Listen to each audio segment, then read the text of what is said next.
FAMU versus Texas Southern was a little bit more entertaining than I expected, and really it was a tale of two halves that was decided by the running attack. Oh yeah, it's locked on HBCU. Play my music. You are Locked On HBCU, your daily podcast covering HBCU sports.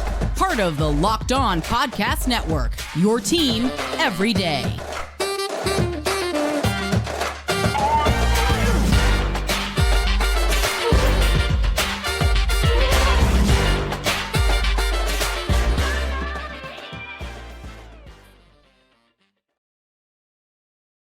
Going on, family? Welcome back to another episode of the Locked On HBCU podcast, your number one daily one-stop shop for everything HBCU athletics, Monday through Friday, part of the Locked On Podcast Network, your team every day. And I, of course, am Darian Gray, a.k.a. the Mouth of the South, Texas Southern alum and former TSU Herald Sports editor and current contributing writer at USA Today's Saints Wire. Thank you for going on this journey with me, making Locked On HBCU your first listen of the day every day. And remember, just because the mic cuts off does not mean that the journey is over. It just means it's time to follow me on Twitter at South Exclusives. Starts with an S, ends with an S. And today's episode is brought to you by Prize Picks. Go to prizepicks.com/lockedoncollege and use the code LOCKEDONCollege for a first deposit match up to $100. Daily fantasy sports made easy. We wrap up with one of the bigger surprises to me, and that was the efficiency of South Carolina State's offense as they put up 30 points against Delaware State. And I'm here to tell you it doesn't matter that it was against Delaware State. Also, we start off with a two-part, a double feature. You know how we get down here with the game that I attended this weekend. Florida A&M versus Texas Southern. I will review the performance of Jace Wilson, the Texas Southern quarterback for pretty much this whole year at this point now. And then also we'll kick it off with kind of a breakdown of how this game went. And, of course, our game of the week last week was North Carolina Central versus Morgan State. We did that already on Friday because it was a Thursday game. So I got to go to this FAMU Texas Southern game, and I said, you know what? Since we've already had our game of the week conversation, since we've already kind of closed that chapter, I ain't gonna say close that chapter because we'll actually be back about it. We'll actually be back talking about it tomorrow, but we can put that on pause. This game was so entertaining to me, surprisingly entertaining. I went there fully expecting FAMU to blow Texas Southern out the water from the first snap of the game, and that's just not what happened. And this was something I thought was interesting. Going into the game, TSU was the best rushing offense in the SWAC. They were the 10th best rushing defense, right? That's important. So coming into the game, TSU was the best rush offense in the SWAC and the 10th best rush defense in the SWAC. Meanwhile, FAMU was the best rush defense in the SWAC and the 10th best rush offense. I just thought that was a crazy coincidence, and it was kind of a cool stat. But then it's also on a point where both of you have an extremely strong point and you have an extremely weak point on whatever side that it belongs to.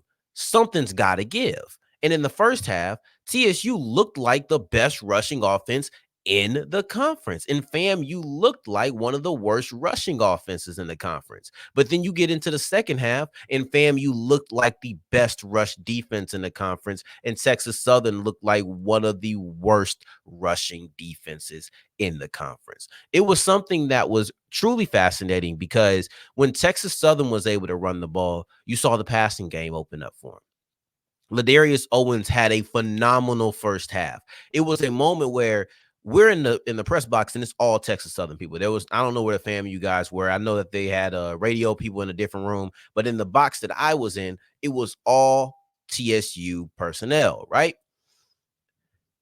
And people were kind of getting excited. I didn't quite get excited. I didn't feel like it was going to last, but I was sitting there in awe.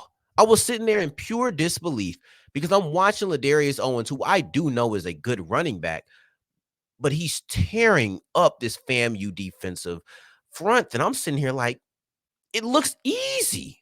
And I was in disbelief. I couldn't believe what I was seeing at that moment. And then in the second half, things kind of switched. Ladarius Owens had over 90 yards. I don't remember the exact number, but he had over 90 yards in the first half. FAMU had allowed 126 yards total in a game. That's the most they had given up all year long. So the pace that TSU was on, best offense in the SWAC at running the ball or not, was ridiculous. It was ridiculous. So I'm sitting here like, what's going to change? And something changed. They got it together. They got execution. And then FAMU started running the ball. See, the way that TSU's running game opened up the passing game, for FAMU, their running game opened up misdirection.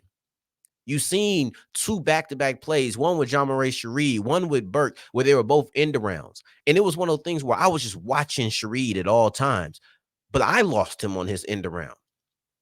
And that's how effective that the FAMU running game was at that point. You look at the first half, they struggled the whole game. You look in the third quarter, not even just the second half, but the third quarter itself, FAMU ran for 158 yards. And they ran for over 200 yards for the first time since game 1 against Jackson State. Listen, TSU might not be a good rush defense, but what FAMU was able to do in that second half, specifically in that third quarter, completely changed the tide of the game. They ran 76 plays. I think one was the kneel down. So, like, you're looking at 75 plays. You're looking at a crazy time of possession difference. These are the things that you're looking at in this game that absolutely swung the tide. And when TSU was running the football well, they weren't able to put up as many points. There was one time where TSU got down to what was probably the 5-ish yard line. It was on the opposite side of the press box, and I got an astigmatism. It is what it is. I couldn't see that well, but they were close. And it was a situation where I think it was a 4th and 1, and they kicked the field goal. I didn't mind it. I didn't love it. I wouldn't have done it, but I didn't mind it overall. But they missed the field goal. So now, instead of scoring 17 points or 21 points in the first half, you score 14. And FAMU throws a touchdown at the end of the first half. So now it's 14-7. And I'm like, okay, I know what's coming from here. And I was right. That's what happened. But overall, it was just crazy, man. Also, because we're not going to discuss FAMU again, I did feel like the way that they used Jamare Shareed was extremely efficient. And I think that they should try to continue doing that. I don't know how much his alignment is this way, but he had way more rushing attempts this game than he's had all year. So you seen him lined up in his regular out wide, in the slot, in the backfield, used in motion. He's such a dangerous threat for FAMU's offense that I want to see him continue to be used that way, right? I can't speak to his alignment, whether he's running routes out of the backfield, but I seen them line him up as a running back, and I knew he was getting the ball. He got it. But this was one of the things that I'm mentioning. The way that they ran the ball in the second half, that play was way more effective in the second half than it was in the first half, because you had the threat of the running game. This was a switch, a complete switch, and one that told the story of the game. I wouldn't have thought I would have came into a FAMU game and said the rushing offense was the thing that determined how effective they were on offense, but that was the truth. But enough of this running back talk. I know you want to hear about the quarterbacks. I know you want to hear about them, and I'm not going to discuss Jeremy Musa this time. I'm going to look at Jace Wilson on the other side, the Texas Southern quarterback who's been their starting quarterback since week 2 and will be that way for the rest of the season, health permitting, of course. I finally got to lay eyes on him. I finally got to see what I felt about him, in my opinion, in this game, and I'll look at exactly what I liked as we continue with Locked On HBCU.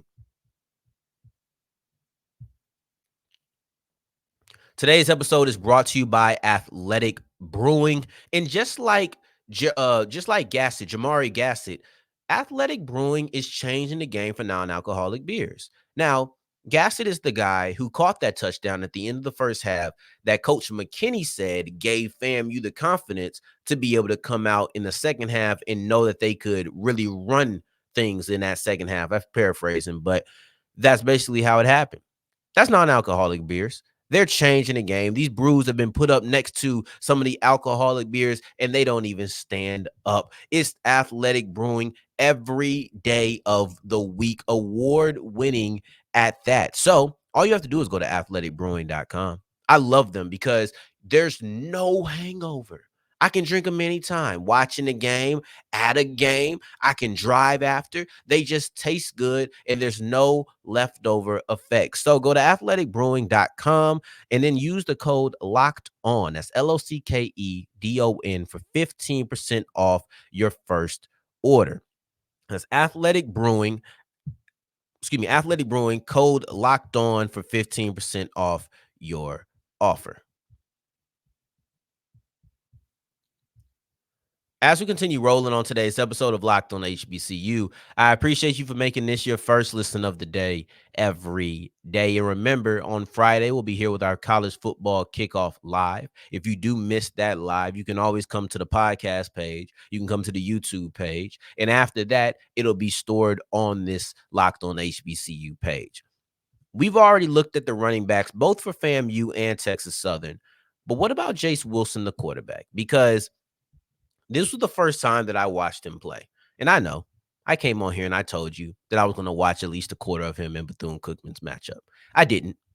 Straight up. I ain't going to lie to you. I didn't do it. I didn't get around to it. But I knew I was going to see him this weekend. And this was another one of the things that I was looking towards. I was looking towards Isaiah Major. It was an okay game. It wasn't anything crazy. But for Jace Wilson, I actually walked out a little bit optimistic. And I know it seems strange because the offense got extremely stagnant in the second half. But I think that there's a couple of pieces of context that I need to add here. One, in my evaluation, this is one game. No evaluation is perfect after one game. You can get an idea of what you think a guy is, but there's no perfect evaluation after one game. Secondly, this is against the best defense in the SWAC. So this isn't really fair. This, there's going to be many quarterbacks who struggle against FAMU. But all in all, I was okay about it. I didn't have any preconceived notions because I hadn't watched them yet. I walked in the press box, but this is actually Wilson's first home game in the home stadium. He was in, TSU plays homecoming in a different place than they play every other game. So nobody in the press box had seen him. And I don't know how many media members were at homecoming because I wasn't at homecoming. But I saw a player who took what he got. When he seen the open receiver, he hit it. He had good accuracy for the most part. I think that his second half stats probably would have looked a little bit better if he had less drops,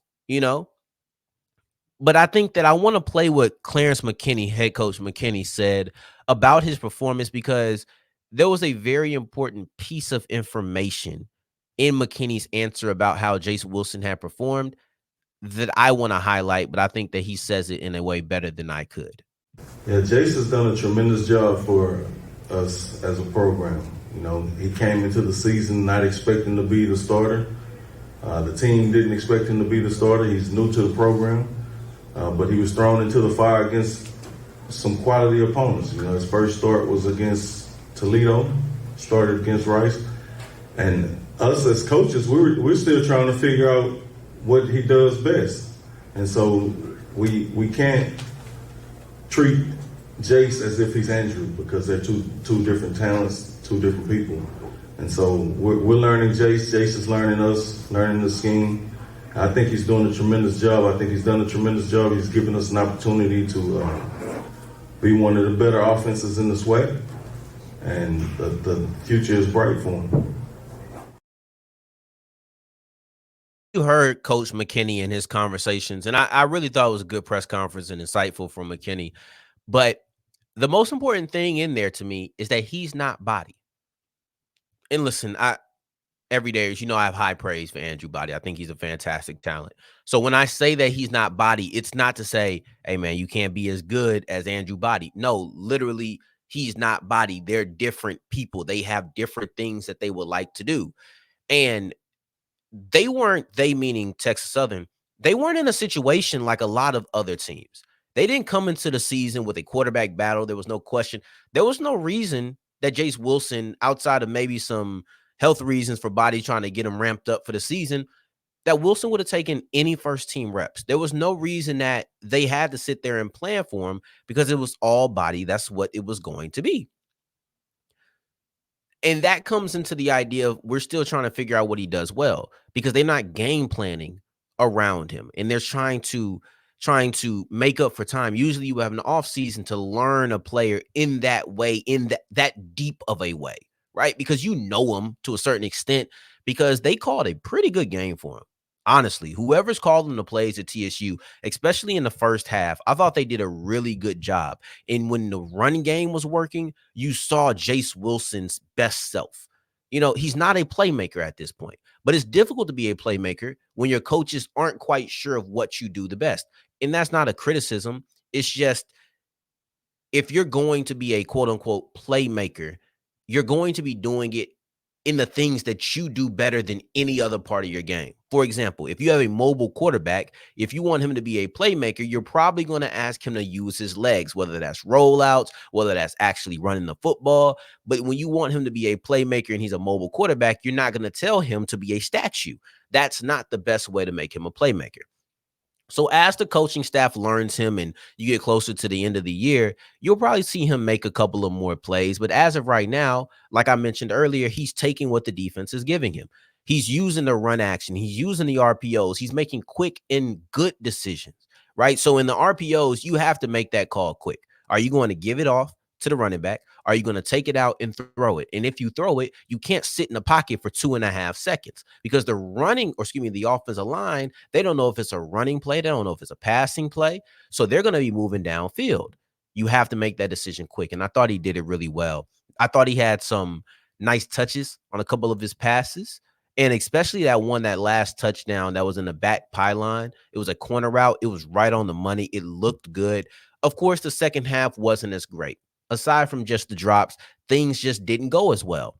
The running game is the heartbeat of Texas Southern's offense, not just because it's the best rushing attack in the SWAC, but because when you look at the running game, it helps them get into third and manageables. It lets them escape third downs. But once you get into a second and long, then they struggle to convert that into a third and medium. And now you're in a third and long, and now you're in must-pass situations. And now you have guys like Dunn from FAMU chasing after you. And it just wasn't a good mix.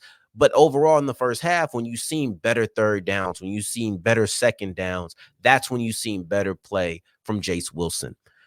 He is, like Coach McKinney said, been thrusted into a situation that simply he wasn't supposed to be in.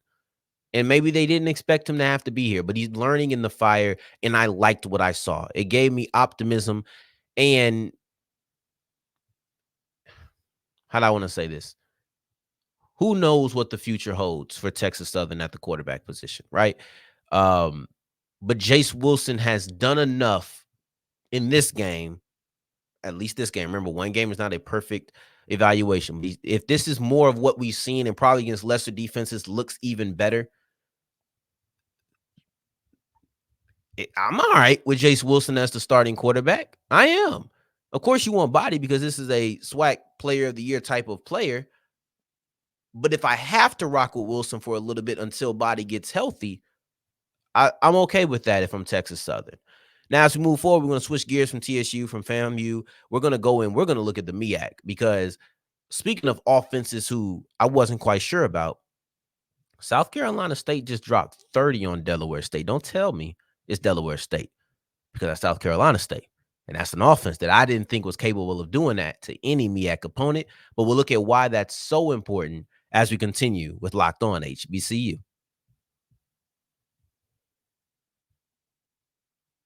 Today's episode is brought to you by Prize Picks, and Prize Picks is daily fantasy sports made easy, and it's simple. It's actually, I have a funny story. Let me tell you the funny story first. So today I'm in a group chat, and it's a fantasy group chat of a different kind, and they were sending their Prize Picks in there, and this guy was like, man, Bijan, bro. Bijan just need 22.5 receiving yards. Turned out Bijan was like sick or something today, and they didn't give him the ball. And he was heated. They were like, man, Jordan Addison messed up my leg. Bijan messed him up. Like, it was just crazy what they were talking about, but it was all Prize Picks. And these Prize Picks get serious. Put down $10, have a potential to make $100. So that's my little story of the day for it. But if you want to have your own experience and not just one from a friend of mine, then go to prizepicks.com/lockedoncollege. And when you do, Use the code Locked On College to have your first deposit matched up to $100. That's prizepicks.com/Locked On College with the code Locked On College to get your first deposit matched up to $100. Prize Picks, daily fantasy sports made easy. As we're wrapping up today's episode of Locked On HBCU, I appreciate you for making this your first listen of the day. Every day, making it all the way to segment 3. And I thank you 2 times for that. South Carolina State just dropped 30 on Delaware State. And I texted somebody about that, and they told me Delaware State's in a rebuilding process. To which my retort is, I don't care. Because when I'm looking at South Carolina State, when I look at how I personally felt about that offense, I didn't think they would be able to string offense together consecutively enough times in one game to do this against a MEAC opponent. Now, key word there, MEAC opponent. So if you're going to be like, Mouth of the South, you know they done dropped 30 twice. They even dropped 50. Yeah, but they dropped 50 against Virginia University of Lynchburg. Okay. I'm not worried about that. That didn't move me. That didn't sway me to be impressed. And then against the Citadel, it was another game. I was just like, whatever. But when you go against this team in your conference, it's not about the quality opponent, because I was out here talking about South Carolina State like they were peers with Delaware State. Now, I personally view everybody in your conference as peers, specifically when you have a small conference like this. But if they're not peers, that's a compliment to South Carolina State, because that means I need to remove them from the grouping that I previously had them in. Because I previously said, you know what? I got North Carolina Central and I got Howard, championship tier, top dogs tier. Then I got Norfolk State. I got Morgan State, trying to prove it tier. They want to move into that upper echelon, but they got a couple of things to prove first. And then I had South Carolina State and Delaware State in the we really don't care, forget about them, they're not a big threat tier.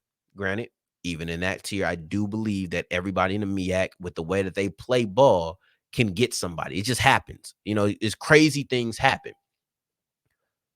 But South Carolina State, they might need to be in their own tier. I don't think they're trying to prove it to be in the upper echelon. I'm not going to sit here and tell you that they got all things fixed. That's a lot to jump to after one game in conference play. And I actually think that would be reckless to say. I think that South Carolina State still has a little bit to prove until they can say, yeah, we aren't what we looked at the beginning of the year. Because right now, this is a one-off for me. I'm not counting the Citadel. I'm not counting Virginia University Lynchburg. I'm looking at Delaware State. Rebuilding or not, this is a MEAC opponent. This is your peer, and you were able to drop 30 on them.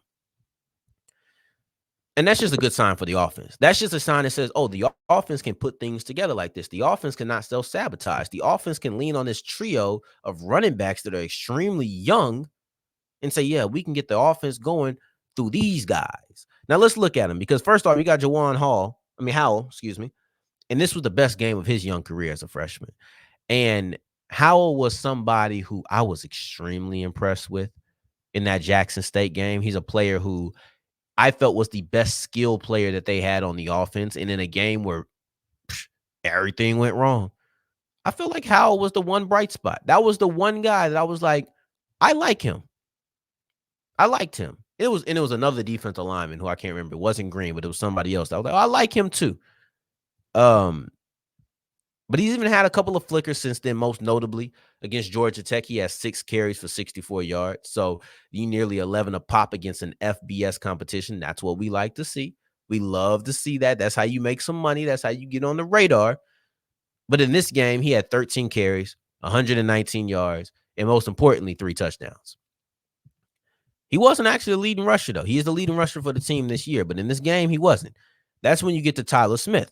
And when you get to Tyler Smith, then he had 12 carries for 122 yards and a touchdown. And he doubled his production. He only had 16 carries coming into the game. He got 12 in this game. So you already see the workload increasing. And then also, as far as yards go, he had 100 yards total through the whole season. He had 122 in this game. But that's not it. Because like I said, it's a triumvirate of running backs. It's 3 guys that I really want to lean on if I'm South Carolina State. And the last guy is Josh Shaw. So now when you look at Shaw, you're looking at a player who had 94 yards, and he had a touchdown. So now that's over 300 yards in rushing, and then also 5 touchdowns by this team. Yeah, 5 touchdowns. So all 5 of your touchdowns. I had to do quick math real quick. But because I was using 30 as a bar, you said you dropped 30 points. So that's what happens when you round. Sometimes you forget, you trip yourself up. But overall, this is important for 2 reasons. One, and maybe most importantly, they carried that game. And when I'm talking about stringing together offense, they're going to be the ones who are probably going to do it more times than not. And when you run the ball, you can beat anybody. That's ball control. That's keeping it out of the other offense's hands. You have to turn that into points. We talked about that with Texas Southern. You have to turn that into points. But overall, that's a great sign. That is a great sign. And then secondly, or B, because I think I said A first. So A, that's ball control. They carry the offense, and you can beat anybody like that. But B, they're young. They're all freshmen / redshirt freshmen. So I'm loving that. Like, this is, and I know Pugh is gone after this year. Whoever they bring in, they should try to keep these guys, because this is the type of running attack that can carry your offense forward and allow you to figure out what your offense can be, or your quarterback is going to be, so that you can figure out what your offense is going to look like. I thought that this was a great sign. Being able to drop 30 behind young guys like this, we'll see. They have a huge test up. They have North Carolina Central next game, but they know how to play Central. The only team to beat Central over the last 2 years in the conference.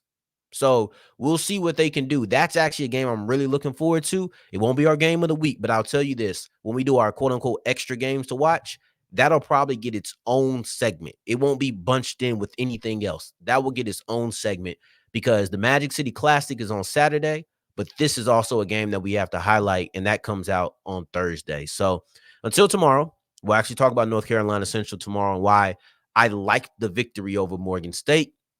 But until then, until the next time that we hear each other, family, take care. Stay blessed. Peace.